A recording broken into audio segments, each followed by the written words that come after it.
दोस्तों एवमोस के ऊपर हमने काफ़ी टाइम से बात नहीं की। आज की इस शॉर्ट वीडियो में एवमोस के चार्ट को भी एनालाइज करेंगे और साथ ही साथ मैंने जो एक डिसीजन लिया है 80% जो मेरे एवमोस हैं उनको मैं सेल करने जा रहा हूं, तो उसके पीछे क्या रीज़न है वो भी मैं आपके साथ शेयर करने जा रहा हूं। वीडियो को स्टार्ट करने से पहले मैं आपको क्लियर तरीके से कह देना चाहता हूं कि ये किसी किस्म से कोई फाइनेंशियल एडवाइस नहीं है। मैं ये नहीं कह रहा कि भाई आप सेल करें, मैं सिर्फ आपके सामने फैक्ट्स रखना चाहता हूं और वो चीज़ें आपके सामने रखना चाहता हूं जिनके बेसिस के ऊपर मैंने ये सेलिंग का डिसीजन लिया है। आप किसी के भी डिसीजन को कॉपी नहीं कर सकते क्योंकि हर किसी का पोर्टफोलियो अलग है, हर किसी की स्ट्रैटेजी अलग है, हर किसी की कंडीशन अलग है। तो वीडियो आप पूरी देखिएगा, सारी डिटेल्स मैं आपके साथ शेयर करने वाला हूँ। तो चलिए दोस्तों स्टार्ट कर लेते हैं। सबसे पहले मैं आपको बताना चाहता हूँ ये जो इसका एक ट्रेंड था, जैसे ही यहाँ पर ये ब्रेक हुआ था तो मैंने ट्विटर के ऊपर भी शेयर किया था और साथ ही साथ इसके ऊपर एक वीडियो बनाई थी जिसमें मैंने आपको अपनी कंप्लीट स्ट्रेटेजी बताई थी। उस टाइम जो मेरी स्ट्रेटेजी थी वो मैंने आपको इस वीडियो में कंप्लीटली एक्सप्लेन की थी। आप इस वीडियो को अभी भी देख सकते हैं, हो सकता है कि ये स्ट्रेटेजी आपके लिए काम करे। लेकिन मैं आपको यहाँ पर बताना चाहता हूँ कि इसमें मैंने क्लियर तरीके से कहा था कि भाई अगर ये आपको $1 $1.25 के अराउंड दिखाई दे तो आप छोटा मोटा बाय कर सकते हैं। ओवरऑल यहाँ पर मैं बहुत ही ज़्यादा बेरिश था। मैं एक्सपेक्ट कर रहा था कि बहुत नीचे वाली प्राइसेस हमको देखने को मिलेंगी, लेकिन साथ ही साथ मैं इस बात से भी अवेयर था कि कोई भी चीज़ डायरेक्टली नीचे नहीं जाती, कोई भी चीज़ डायरेक्टली ऊपर नहीं जाती, बीच में स्टेप्स होते हैं। तो मैंने आपको क्लियर तरीके से कहा था कि अगर आपके पास ये टोकन नहीं है और आप एयर ड्रॉप के लिए इसको स्टेक के ऊपर लगाना चाहते हैं तो $1 से $1.25 के अराउंड अगर आपको दिखाई दे तो आप इसको बाय कर सकते हैं। जिन दोस्तों ने मुझसे व्हाट्सएप के ऊपर कांटेक्ट किया था तो उनको भी बिल्कुल सेम चीज़ मैंने कही थी वीडियो में। तो मैंने आपको क्लियर तरीके से बता के रखा था कि इसका जो अल्टीमेट बॉटम है मैं एक्सपेक्ट करता हूँ 20 सेंट से 40 सेंट के अराउंड, लेकिन ये इसका अल्टीमेट बॉटम मैं एक्सपेक्ट कर रहा हूँ। इसका मतलब ये नहीं है कि इसको अभी वहां पर जाना है, ये इसका अल्टीमेट लो जो बॉटम बनता है ना बेयर मार्केट का, तो ये इसका अल्टीमेट बॉटम मैं एक्सपेक्ट कर रहा हूँ। वीडियो में मैंने क्लियर तरीके से ये सारी चीज़ें एक्सप्लेन की थी। अब इस वीडियो को देखने के बाद जो लोग पूरी बात सुनते नहीं है, पूरी बात को समझते नहीं है, उन्होंने जो है बहुत ही ज़्यादा ट्रोल करना स्टार्ट कर दिया। सर ये कब जाएगा 20 सेंट पे, 40 सेंट पे कब जाएगा, आपने तो कहा था ये 40 सेंट पे जाएगा, ये तो $2.5 के अराउंड चला गया। तो उन भाई साहब को थोड़ा सा हैरान करने के लिए, उनको मैं ये चीज़ समझाने के लिए कि भाई जो बात कही जाए ना उसको पूरा सुना करें, पूरा समझा करें, उसके बाद अप्लाई किया करें, किसी एक जुमले को मत पकड़ा करें।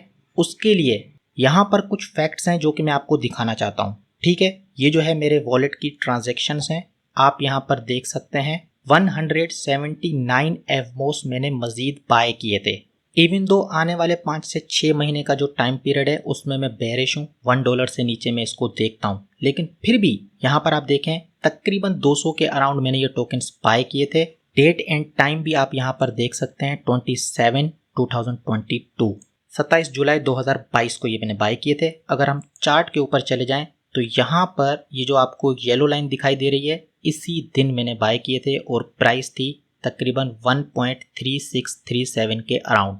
तो यहाँ पर ये सारी की सारी डिटेल्स आपके सामने हैं। आप यहाँ पर देखें तकरीबन 247 USD से मैंने बाय किए थे, कितने मिले थे 179। तो यहाँ पर जब मैंने इसको डिवाइड किया तो आप यहाँ पर देख सकते हैं 1.38 के अराउंड मेरी एंट्री थी, मतलब कि एवरेज प्राइस जिसके ऊपर मैंने ये बाय किया। अच्छा, तो यहाँ पर मैंने बाय क्यों किया, उसके पीछे एक कंप्लीट स्ट्रेटजी है। मेरे पास पहले 300 एवमोस टोकन थे जो कि स्टेकिंग के ऊपर लगे हुए थे। अभी अगर आप यहाँ पर देखेंगे तो तकरीबन 500 हैं, पहले 300 थे, और वो जो 300 थे वहाँ से जो स्टेकिंग रिवॉर्ड मुझे मिल रहा था उस टाइम तक लगभग 50, 60, 70% मेरी जो कॉस्ट थी उसको मैं कवर कर चुका था। मतलब कि मैंने कोई एक्स्ट्रा पैसा नहीं लगाया, मैं अपनी कॉस्ट कवर कर चुका था। यहाँ से जो मुझे प्रॉफिट हुआ था उसी पैसे से मैंने क्या किया, जब यहाँ पर देखा कि भाई इतना बड़ा क्रैश यहाँ पर आ चुका है तो चार्ट के हिसाब से मैंने सोचा कि भाई यहाँ पर अगर ये थोड़ा बहुत कंसोलिडेट करे या फिर थोड़ा सा इसमें बाउंस आए तो अच्छा खासा प्रॉफिट भी हो सकता है, और मेरा रिस्क तो कुछ है नहीं क्योंकि जो प्रॉफिट मुझे हुआ था उसी के ज़रिए मैंने इसको बाय किया। उस टाइम की बात अलग थी, अभी की बात अलग है, ये चीज़ आपको समझनी है। उसके बाद बाकी हिस्ट्री आपके सामने है। अगर मैं केपलर वॉलेट के अंदर चला जाता हूँ तो टोटल 500 टोकन्स हैं। क्योंकि मैं बहुत पहले से स्टेक कर रहा हूँ तो ज़्यादातर मैं यहाँ से रिकवर कर चुका हूँ, और अब जब मुझे अच्छी प्राइस मिल रही है तो मैं समझ रहा हूँ कि यहाँ पर मुझे निकल जाना चाहिए। क्योंकि इस टाइप का जो स्टेकिंग रिवॉर्ड है वो हमेशा नहीं रहना। दिन ब दिन ये जो स्टेकिंग रिवॉर्ड है ये कम होता चला जाएगा, और जब स्टेकिंग रिवॉर्ड कम होता चला जाएगा तो डेफिनेटली लोगों का जो इंटरेस्ट है वो भी कम होना स्टार्ट हो जाएगा। ठीक है दोस्तों, तो अब मैं आपको एक एक करके वो रीजंस बताना चाहता हूँ जिनके बेसिस के ऊपर मैंने ये सेलिंग का डिसीजन लिया है। सबसे पहले तो मैं आपको बताना चाहता हूँ कि जब मैंने ये वीडियो बनाई थी तो इसमें मैंने आपको क्लियर तरीके से कहा था कि भाई मैं सेल नहीं करने वाला, और उसके पीछे की जो रीजंस थे वो सारी चीज़ें मैंने वीडियो में एक्सप्लेन करी थी। मैंने बोला अगर ये नीचे जाएगा तो मैं सेल नहीं करूँगा, इसको अगले बुल मार्केट तक रखूँगा, स्टेकिंग से जितना कमा सकूँगा उतना कमाऊँगा, लेकिन इसको सेल नहीं करूँगा। तो फिर ये अचानक से क्या हुआ तो वो मैं आपको बताना चाहता हूँ। सबसे पहली चीज़, इसकी जो प्राइस है वो यहाँ पर रिवर्स कर गई। प्राइस में अच्छा खासा एक बाउंस आ गया। ये जो कैंडल आपको दिखाई दे रही है ना, ये जो ग्रीन वाली छोटी कैंडल बनी है, तो यहाँ पर मैं आपको हॉरिजॉन्टल लेवल, ये लेवल में यहाँ पर ड्रॉ कर लेना चाहता हूँ। जैसे ही इसने इस लेवल को ब्रेक किया, जैसे ही $2 का लेवल ब्रेक हुआ तो मैं समझ गया कि भाई यहाँ पर आने वाले टाइम में कुछ टाइम तक हम ऊपर रहेंगे और मुझे यहाँ पर एक अच्छी खासी प्राइस मिल सकती है कि मैं अच्छे प्रॉफिट में यहाँ पर निकल जाऊँ। स्टेकिंग रिवॉर्ड से भी बहुत कमाया और जो इसकी प्राइस एप्रिशिएट हुई है तो उसका बेनिफिट भी मैं ले पाऊँ। तो इसी दिन 23 अगस्त को मैंने जो है अपने 80% एवमोस को अनस्टेक कर दिया। अभी अगर आप यहाँ पर देखेंगे तो तकरीबन 2 से ढाई दिन के अंदर मेरे जो एवमोस हैं वो अनस्टेक हो जाएंगे। 100 एवमोस मैंने बचा के रखे हैं स्टेकिंग के लिए, बाकी 400 जो है वो अनस्टेक होंगे और अच्छी प्राइस के ऊपर मैं इनको सेल कर दूंगा। क्योंकि इस पैसे को मैं किसी बड़े कॉइन में भी डाल सकता हूँ, जैसे कि पोल्काडॉट है, $7 के अराउंड चल रहा है, तो हो सकता है कि थोड़ा बहुत मैं उसमें इस पैसे को डाल दूं, या फिर कोई और कॉइन देख लूं जो कि मुझे अच्छे डिस्काउंटेड प्राइस के ऊपर मिल रहा हो, लॉन्ग टर्म के लिए अच्छा प्ले हो। कुछ और रीजंस हैं जो कि मैं आपके साथ शेयर करना चाहता हूं जिन्होंने कंट्रीब्यूट किया है मेरे इस डिसीजन में। तो सबसे पहला रीजन आप यहाँ पर देखें कि इन्फ्लेशन कितनी है, 107%। मतलब कि एक साल के अंदर अंदर टोकन की जो सप्लाई है 107% इंक्रीज होगी। जब इतनी ज़्यादा सप्लाई यहाँ पर आने वाले टाइम में इंक्रीज होती चली जाएगी तो डेफिनेटली यहाँ पर सेलिंग प्रेशर तो बनेगी। स्टेकिंग रिवॉर्ड की अगर हम बात करें तो जब मैंने इसको ज्वाइन किया था, स्टेकिंग करना स्टार्ट की थी, तो तकरीबन 500% के अराउंड था, और अभी आप देखें तकरीबन 285% के अराउंड आ चुका है, और ये आने वाले टाइम में कम होता चला जाएगा क्योंकि लोग यहाँ पर मार्केट से बाय करके उसको स्टेकिंग के ऊपर लगा रहे हैं, और जैसे जैसे लोग यहाँ पर मजीद बाय करके स्टेकिंग के ऊपर लगाएंगे तो स्टेकिंग रिवॉर्ड कम होता चला जाएगा। जितने ज़्यादा लोग यहाँ पर स्टेकिंग करेंगे स्टेकिंग रिवॉर्ड उतना कम होता चला जाएगा, क्योंकि वो जो रिवॉर्ड है वो डिवाइड होगा उतने ज़्यादा पार्टिसिपेंट्स में। ये तो कुछ फैक्टर्स हैं, लेकिन सबसे इम्पोर्टेंट रीज़न है कि भाई इसमें वॉल्यूम नहीं है। अगर आप यहाँ पर वॉल्यूम देखेंगे तो सिर्फ और सिर्फ $1.5 मिलियन की इसकी वॉल्यूम है, जो कि बहुत ही ज़्यादा कम है। मतलब कि थोड़े से टोकन को अगर कोई सेल करे तो इसकी जो प्राइस है बहुत ही जल्दी क्रैश कर सकती है। अपोजिट डायरेक्शन में भी ऐसा ही है, अगर कोई थोड़े से टोकन बाय कर लेता है तो ये फौरन से पंप हो जाता है। तो मतलब कि इसको मूव करना बहुत ही ज़्यादा आसान है। जब मूव करना बहुत ही ज़्यादा आसान है तो यहाँ पर एकदम से बहुत बड़े डंप भी हमको देखने को मिल सकते हैं और एकदम से बहुत बड़े पंप भी हमको देखने को मिल सकते हैं। तो इसलिए जब मैं 90% यहाँ पर ऑलरेडी प्रॉफिट में हूँ, ठीक है, स्टेकिंग रिवॉर्ड मैंने अलग से कमाया है, अच्छा खासा स्टेकिंग रिवॉर्ड भी कमाया है, तो यहाँ पर ये जो सेल वाला डिसीजन है मुझे बेस्ट लगा, इसलिए ये डिसीजन मैंने अपने लिए लिया। आपको अपने हिसाब से देखना है, अपनी स्ट्रेटजी के हिसाब से देखना है। लेकिन ये जो वॉल्यूम वाला चक्कर है ना, तो इसको एक्सप्लेन करने के लिए मैं आपको थोड़ा सा चार्ट के ऊपर ले जाता हूँ। यहाँ पर मैं चला जाता हूँ 15 मिनट चार्ट के ऊपर। एक छोटा सा मूव यहाँ पर मैं आपको दिखा देना चाहता हूँ। इस कैंडल की हम बात कर लेते हैं। यहाँ पर आप देखें तकरीबन 1% जो है यहाँ पर प्राइस मूव हुई है, मतलब कि इस 15 मिनट में 1% प्राइस जो है ऊपर गई है। लेकिन इस प्राइस को ऊपर ले जाने के लिए जो वॉल्यूम यूज हुई है, यहाँ पर अगर आप वॉल्यूम देखेंगे तो सिर्फ और सिर्फ 200 टोकन है। मतलब 200 टोकन किसी ने बाय किए और प्राइस जो है 1% ऊपर चली गई। तो आप सोचें कि यहाँ पर इसको मूव करना कितना ज़्यादा आसान है। सिर्फ 200 टोकन बाय करने से इसकी प्राइस 1% जो है मूव कर जाती है। एक और छोटी सी एग्जांपल मैं आपको यहाँ पर दे देना चाहता हूँ। यहाँ पर ये जो डंप आया है, हम इस कैंडल को देख लेते हैं कि भाई इसमें कितना डंप आया है।